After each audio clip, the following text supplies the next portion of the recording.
All right, all right. What's going on, my brother Matt? How are we today, sir? What's up, man? What's going on, man?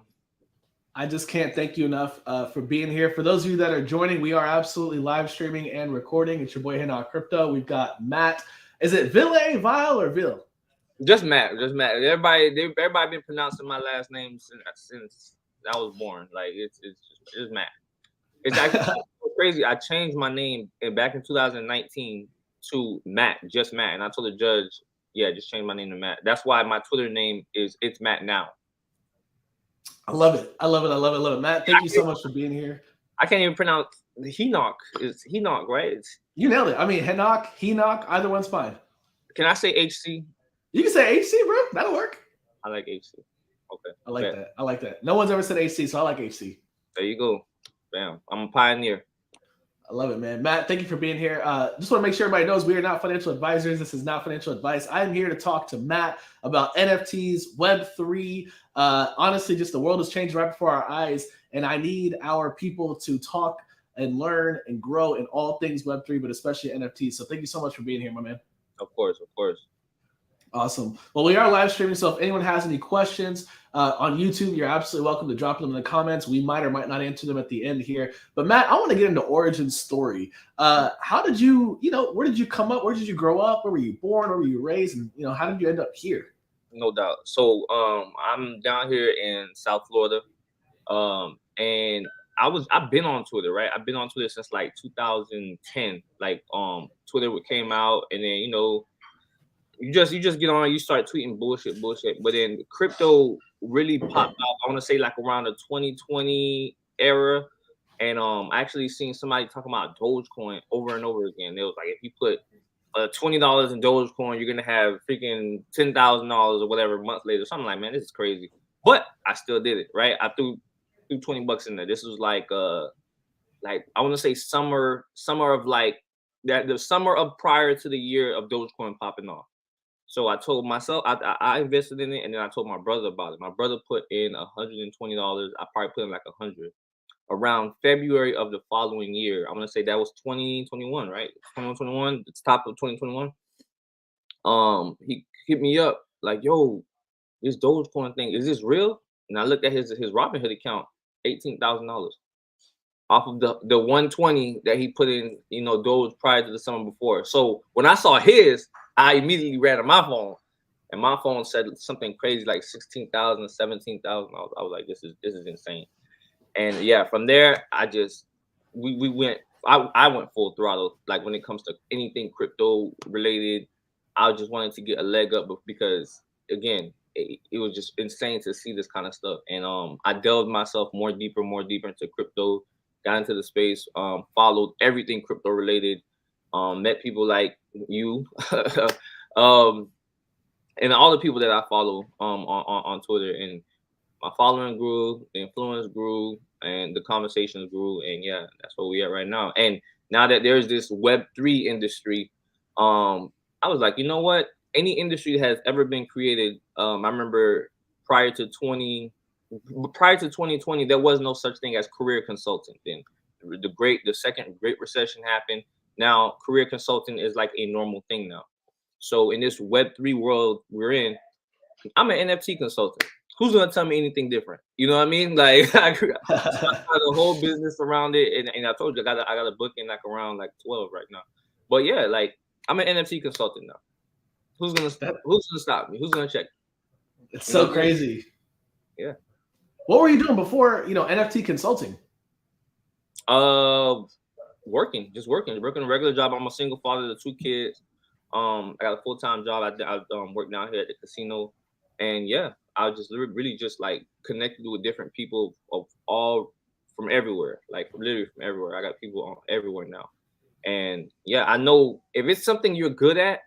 To anybody watching, if it's something you're good at, you're a consultant now. Like you don't have to take a course. You could, but you have to take a course. But if you're an expert in something, it could be changing a tire. You are now a tire consultant. You know what I mean? Start a tire consultant company. Like it's the craziest thing in the world when on Web3. Yeah, it's crazy. I ran across your bio, your photo when you were standing next to David. You know, David. How do I say his last name? Goldstein Media. I still don't know. It's Goxton.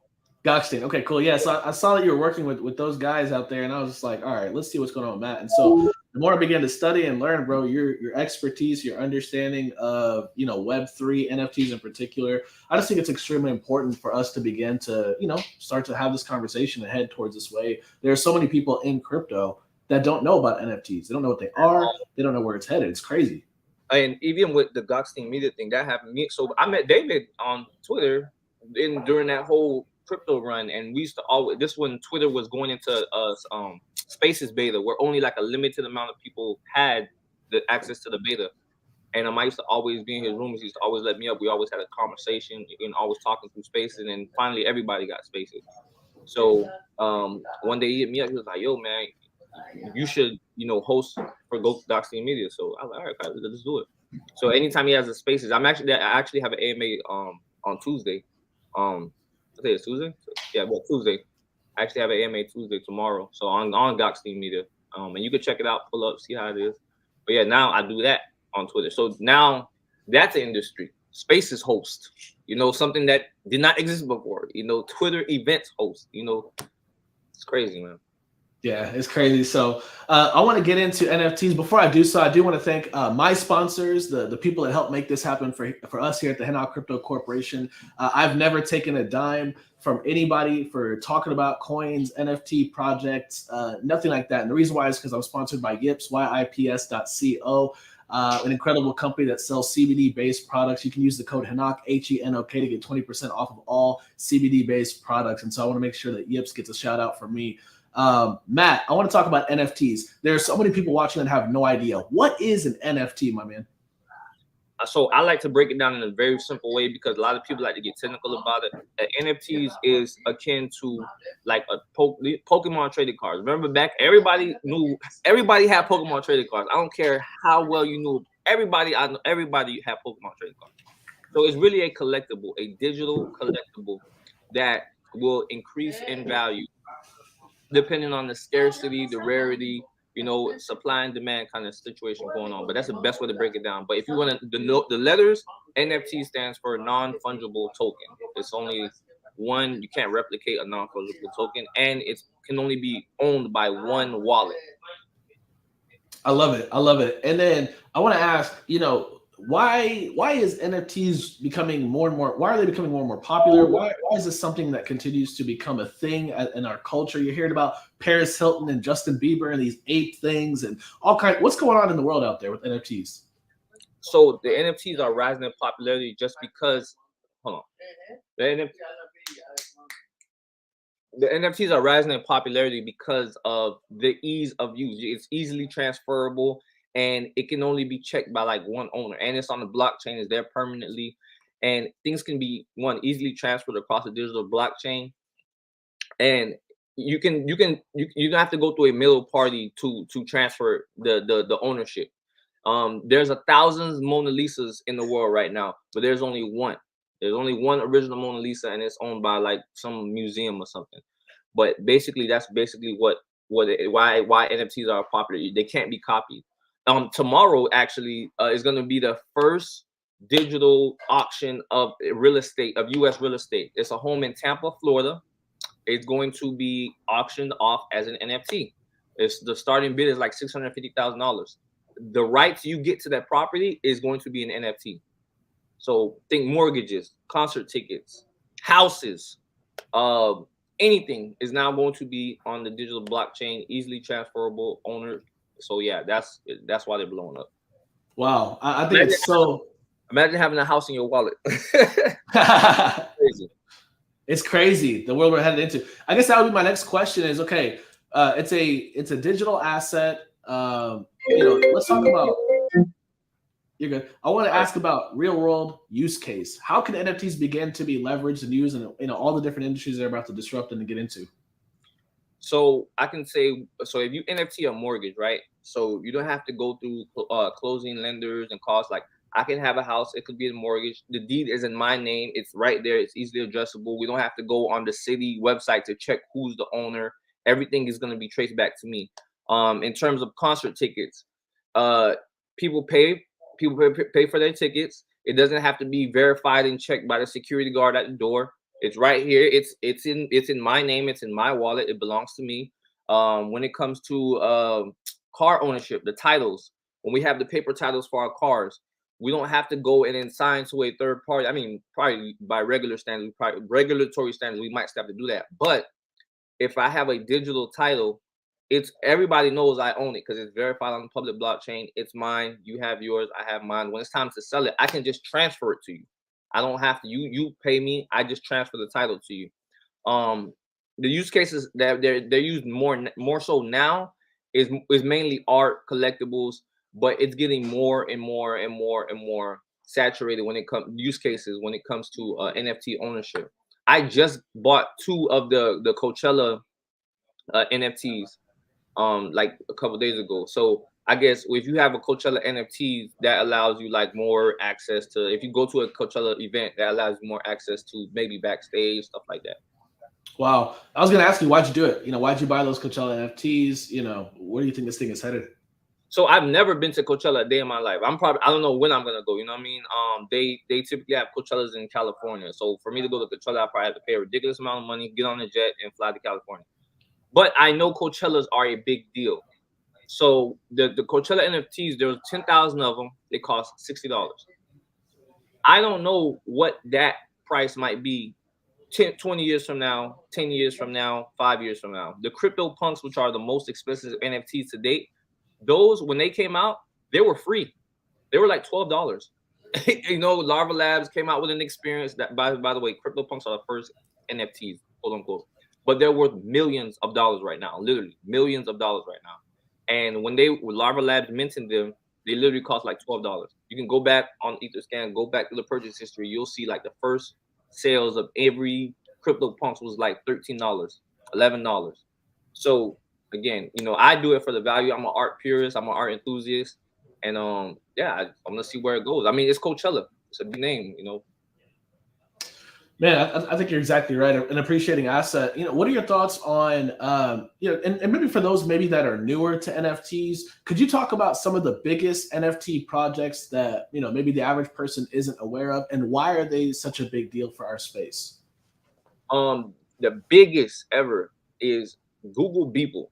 This guy he's an artist. He was actually a struggling artist. And what he used to do was create NFTs, and he did it for 5,000 days. For years, he was creating like one NFT a day. And then he compiled all these NFTs on this big NFT, and the big NFT project is called 5,000 Days.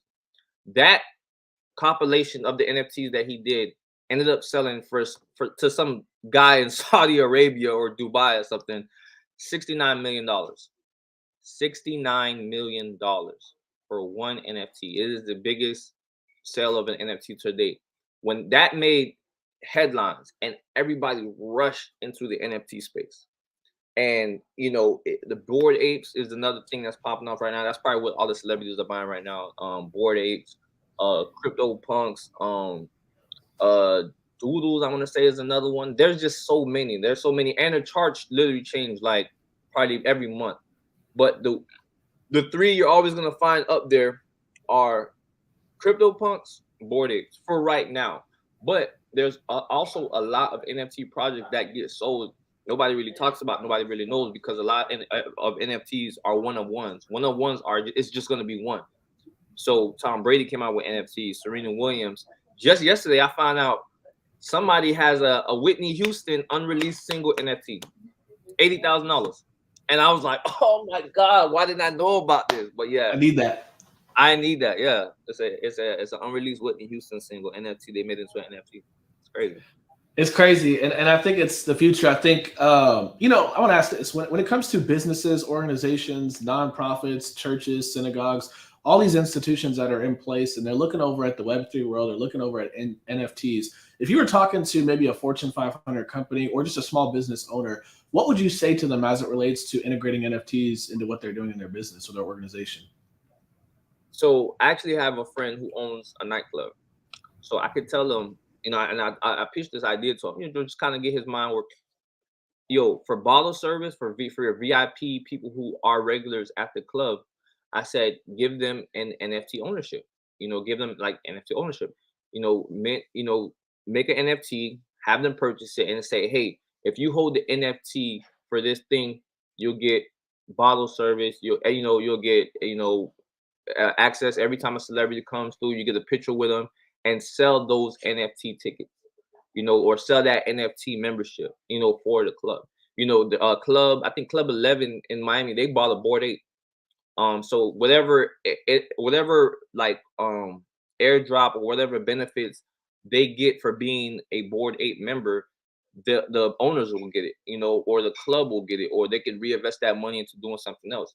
But it's so much creative ways you could do it. It's so many creative different ways you could do it. But clubs definitely bottle service, VIP access, and maybe a picture with a celebrity. When it comes to like somebody in gaming, if you have like a little gaming channel, NFT one of your membership package, and say, hey, you know what, if you get one of these NFTs, only my NFT holders will be able to access one-on-one questions with me, or you can hit me up on a direct private, and I'll talk to you about whatever, because some people have, some YouTube subscribers, they have a loyal following. um it's so many different ways. There's so many different ways. It just depends on like what's your industry and what you're standing. I could look at any business and immediately like, okay, you know what? There's an access point that your customers want to have. Give them that exclusive membership. I love it. And what I was going to ask you is, what do you think is in regards to evolution, right? Because NFTs, a lot of it has been art. Now we're heading towards utility, from what I can see. Oh yeah, What are your thoughts? What are your thoughts on the evolution of NFTs and where this thing is headed? it's going to go, and mark my words, we here for it. It's going to go to mortgages, title, um, anything that has like ownership, property deeds, um land ownership. It's not going to be just limited like to this entertainment thing. Like, entertainment is cool, but a lot what NFTs is going to represent is digital ownership. That's where it's going, and I see that's where it's going. It's going to represent digital ownership in a future far away. My daughter is probably like 8 right now. The title to her car when she gets to that 17 is going to be an NFT. They're probably not going to call it an NFT, but that we all know what it's going to be an NFT. It's just easier. It's just easier like to track ownership. That's what it is. Titles get lost. We might go to a point where our birth certificates might start being NFTs. I'm telling you, like that's why I really see it going digital, representing ownership digital. That's what it is. Like, I have a badge that I have to punch into my job so they know it's me. That's gonna be an NFT. You know what I mean? My wallet, everything's gonna be tied to me. So if you have a ownership of something that has to be uniquely your ID, it's gonna be an NFT, guaranteed. That's awesome. I completely agree. And I want to ask, what are your thoughts about those that are raising concerns about the NFT marketplace, saying, hey, we're in a bubble right now. This thing is going to burst and this is a lot of speculation. What are your thoughts on that? Everything is a speculation, but like you have to like it's unavoidable at this point. When you get huge corporations, pouring their money into it, how much times can you call it a bubble?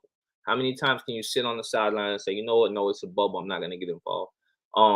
This is major sponsorship money. Like, I think the US Open, they had a NFTs. You bought the NFT, you got to meet Serena Williams. Those people, those corporations, those millionaires are not, and billionaires are not just pouring money into like a gamble, into a speculation, something they think might pop up. It's not a bubble at this point. It's going to become more integrated into our society, and it's not going to be like one day everything is NFTs. No, it's just going to little subtle ways that people just start getting used to things, because that's how technology works, and that's how savvy business owners work too. Even with Mark Zuckerberg, so he recently introduced avatars on Instagram. It may seem like a little silly little thing, maybe to add some flair to your profile. But what he's actually doing is getting people, the casual user base on Instagram, accustomed to seeing avatars and editing Mm. their avatars, because his master plan is the metaverse. And in the metaverse, you're going to be an avatar. So, hey, let's get the casual user that's scrolling on Instagram get used to them seeing avatars. So by the time we roll out the metaverse, they're already going to be accustomed to seeing avatars. So Yeah. it's a chain effect that people really, if you really pay attention to, you gotta get in early. That's what I tell people, man, get in early, get started, find something you're good at, and just go full throttle at it. How do you get in early on great projects, great NFT projects? What do you look for? Definitely you want to surround yourself around people that do it. So everybody that I follow on Twitter, they do this. Like they obsess over it. Me, I enjoy it, but I'm not obsessing over it. There's people that obsess over this. You know what I mean? Like if I needed to talk about digital cameras or the best camera, I'm gonna come to you. You probably do this. You obsess over cameras. This is what you do. So I'm going to go to the experts if I need to, and I'm humble enough to say, hey, I don't know what I'm doing, but I'm going to find somebody who obsesses over this and likes what they're doing because they're the ones that's going to tell me, okay, yeah, this, that. So yeah, I know a couple people that like they love NFTs, like they obsess over NFTs. So I kind of soak up the knowledge, soak up what they know, the best project, what's going out, what's coming out. And two, if you're just bringing brand new to NFTs, don't chase after gains. Like I'm an art enthusiast, art purist, art investor. So I actually like the art that I buy. I don't care if it plump. Matter of fact, there was a project called Surrealism Punks. I got that NFT. I like the art. The developer or the project literally died or disappeared off the face of the earth. Nobody knows what happened to him. The value plummeted of my NFTs, but I didn't care because like I bought it because I liked the art. Like it was moving. It was real cool. It was cool as shit. And if somebody ended up buying it from me out of nowhere, one day I woke up, it was gone out of my wallet. It was like, oh, somebody sent you such Ethereum. I was like, ugh. But I like the art, so I didn't care. I didn't care. I didn't care what happened to him. But yeah, if anybody's going into it for the art, buy it for the art because you're not gonna then worry about the value at all. I love it. So I know you do NFT consulting. Can you talk to us about what that looks like? What kind of questions do you get into? What are your clients looking for? Your expertise. So everything that I've learned up until this point in my life regarding NFTs and crypto, you will get those answers. You will get those questions. Every time I leave a space on a casual day on Twitter, my DMs is probably like 20 messages deep. Hey, I don't know anything about NFTs. Hey, tell me about NFTs, this and that. And you can answer a question here and there, but when you're talking about like 30, 40 people trying to actually like talk to you and get a full course on what NFTs, I'm like, look, I put in the time myself. I was aggressive enough to sit at the computer every day after work, 2 a.m. I don't care. I was like, you know what? I'm gonna chain myself to this computer and learn everything I can learn about NFTs. I'm gonna, feed myself articles. I'm gonna ask questions. I'm gonna Google. I'm gonna watch. I was literally on YouTube, like just watching videos. I was researching stuff. So I put in all that time, and people don't want to do that. But that's fine. If people don't want to do that, that's fine. Because I know how to compartmentalize information and give it to somebody, to the everyday Joe in a very normal way, very easy to understand. And I could do it within an hour. So I started researching, what does a consultant do? Lo and behold, it's everything that I already do already. Like, oh, okay, well, I'm an expert at NFTs. I'm also consulting, NFT consultant. Boom. Win Street. So that's the name of my consulting company. So yeah. But yeah, you can, and again, it's just a startup. It's just something I was like, you know what? What's stopping me from doing this? Like I also have a job, but I can do this on the side. They always say, oh, find a side hustle, find a side hustle. But nobody actually tells you how to do it. Guys, if you're good at something and it's the time that you're investing in it, you can charge people. It's okay, because if it's valuable enough, they will pay it. And then as more people come, now you are a asset, which means your value will increase, your time will increase. That's when you see what Fat Joe said. He said the price today is not the price yesterday is not the price today or whatever. You know what I mean?